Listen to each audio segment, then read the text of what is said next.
Hey Team EQRRC, this is Coach Wes. We're here for our final email of this spring season, a long spring season. I mean, we've been going strong for 16 weeks now, all the way back since January, February time. And I think that means more than anything else that you guys are ready. You're ready to hit it, you're ready to go strong. We've got less than 1 week left, and I really want to help lay out what this week should look like from a nutrition and hydration standpoint as we enter the final preparation phase for the OC Marathon and Half Marathon this coming Sunday. So really, for those of you guys that haven't taken on some type of fuel loading before, I want to speak to you guys in particular. And this is probably going to apply a little bit more to the marathoners, but also to the half marathoners to a smaller degree. So fuel loading, and I'm calling it fuel loading rather than carb loading, specifically because I think a lot of people hear carb loading and they therefore think lots of pastas. I get to add on all the pasta that I want, rice, bread, all that type of stuff. And I'm here to tell you that yes, you do want to load on carbs, but I really do think that the best way to do it is with whole foods that are as little processed as possible. And that's just a theme that I talk to you guys about fairly often, and I don't think it should really change now that we're getting into a fuel loading time. So yes, carbohydrate loading is what you really want to be looking for, but I would look for unprocessed forms of that. So I would personally, and this is just me, I would stay away from breads and pastas, and I would lean more towards rice, beans. I would look at fruits, vegetables, things like that. Really, the time that you need to start be doing this is more of a progressive load rather than one big load.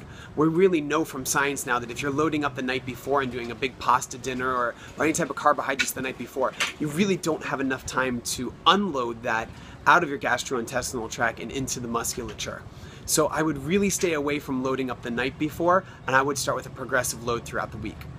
What's always worked really well for me is starting that progressive load on Wednesdays and just adding an extra serving with each meal as you go from Wednesday to Sunday. So that one serving is usually a lot smaller than we think too. I mean, a piece of bread is a serving, not that we'll be taking in bread, but a banana is actually 2 servings.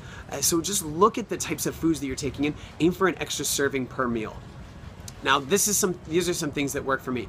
I stay away from things that are really, really fibrous. So I get my vegetables and my fruits in the form of juice. Now, I know for a lot of you guys, especially if you're doing the half marathon, you don't need to load up too much, but if you're doing the full marathon, you absolutely want to. But juices are what works really well for me. I do a lot of green juices, I do a lot of orange juice, I do a lot of beet juice, because beet is really high in antioxidants and has a great way of carrying extra oxygen to your working muscles. So those are 3 things that work really, really well for me. Now, from a food standpoint, the way that I get my carbohydrates in personally is just by doing rice. And I do brown rices and white rices. Again, I stick away from things that have a lot of fiber on them because I want to actually rid myself of a lot of fiber so I don't have to use the bathroom as much come race day. And we know that your body has about 3 days worth of fiber in it. So I start that fiber tapering by about Thursday, and I do it Thursday, Friday, Saturday. So Sunday I feel a little bit more light. As far as fluids, take in lots and lots of fluids. We already talked about juices, but I take in water throughout the week.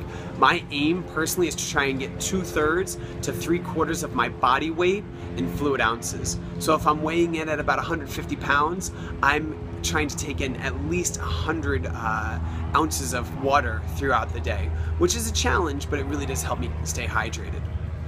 Well, that's it. Hopefully that really does help you, gets you ready physically with your fuel as you look to prepare for race week.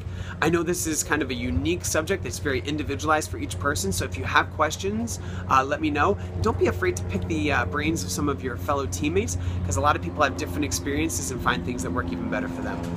Best of luck this week. I look forward to seeing you at our dinner tonight and then later on in the week for your last couple workouts. Take care.